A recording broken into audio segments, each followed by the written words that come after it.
मध्य प्रदेश राज्य गोपालन एवं संवर्धन बोर्ड के अध्यक्ष, कैबिनेट मंत्री दर्जा प्राप्त महामंडलेश्वर स्वामी श्री अखिलेशानंद गिरी बुधवार को सीहोर पहुंचे। संत श्री मोहत राम जी पाठक, संत श्री उद्धव दास जी महाराज और प्रशासनिक अधिकारियों के द्वारा उनका रेस्ट हाउस में सम्मान किया गया। पत्रकार वार्ता के दौरान उन्होंने गो हत्या को लेकर अपनी बात रखी। हम सनातन धर्मावलंबी हिंदुओं का संविधान प्रदत्त मौलिक अधिकार है।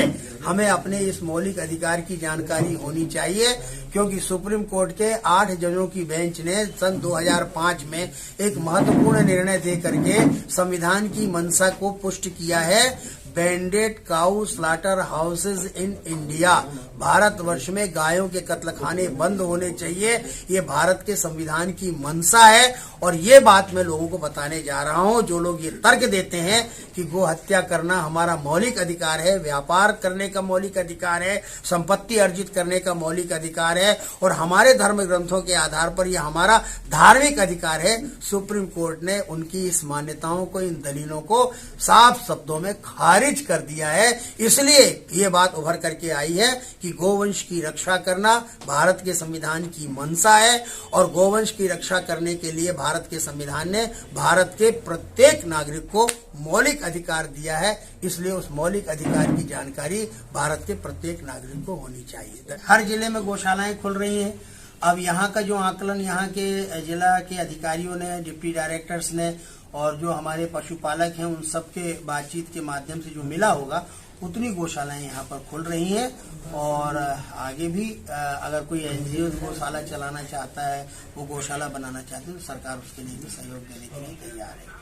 गो संवर्धन बोर्ड गौशालाओं को निर्माण में और गायों को गौशालाओं में रखने के लिए चिंतित होता है, लेकिन सड़कों पर जो गोवंश घूमता है उसके लिए स्थानीय निकाय जिम्मेदार होती हैं। नगर पालिका, नगर पंचायत, ग्राम पंचायत, ये उनकी जिम्मेदारी है। अगर वो मुस्तैदी के साथ उनको लाते हैं तो गौशालाओं में उनको रखा जा सकता है। जो गौशालाओं में आ जाएंगे उनको अनुदान देना, चारा भूसे की व्यवस्था करना, ये गौ संवर्धन बोर्ड का काम। हम 2 वर्ष से बड़ी कठिनाइयों से जूझ रहे हैं।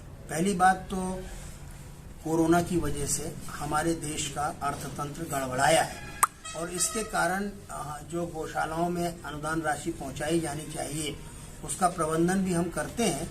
और आपकी जानकारी के लिए कि हमने तय कर लिया है और हम कर भी रहे हैं।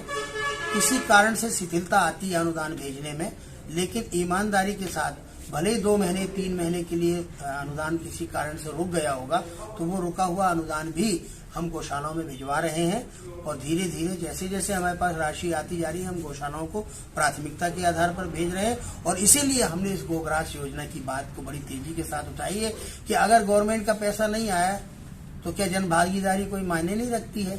इसलिए गोग्रास योजना लागू होनी चाहिए और ये जनता के स्तर पर होनी चाहिए। हम पूरी तरह से गौशालाओं के साथ अन्याय नहीं होने देंगे। अब रही बात सड़कों पर जो गोवंश घूम रहा है, उसके लिए भी हमने एक नंबर जारी किया हुआ है। उस नंबर पर सूचना देने के बाद तुरंत हमारे पशु चिकित्सक वहां पहुंचते हैं। अब चूंकि छोटा मोटा हल्का पशु होता नहीं है, भारी वजन का होता है, तो कभी वहीं ट्रीटमेंट हो जाता है, वहीं ऑपरेशन कर दिया जाता है। और अगर ऐसा लगता है कि इनको उठा करके कहीं किसी चिकित्सालय में रखना है तो उसके लिए एम्बुलेंस आदि की व्यवस्था की जाती है। और इसलिए हमने अपने जनप्रतिनिधियों से कहा है कि आप अपनी लोकोपकारक राशि से अपने अपने जिलों में जैसे पानी की टंकियां बना बना करके आप गांव में भेज सकते हो, तो उसी क्रम से एक छोटे छोटे एम्बुलेंस हाइड्रोलिक सिस्टम के माध्यम से आप भिजवा देंगे तो ये उनका बहुत बड़ा सहयोग होगा। इस दिशा में भी हम काम कर रहे हैं। महामंडल जी, मध्य प्रदेश में अभी भी गो हत्या के मामले सामने आ रहे हैं, क्या बोर्ड इसके लिए कुछ कर रहा है?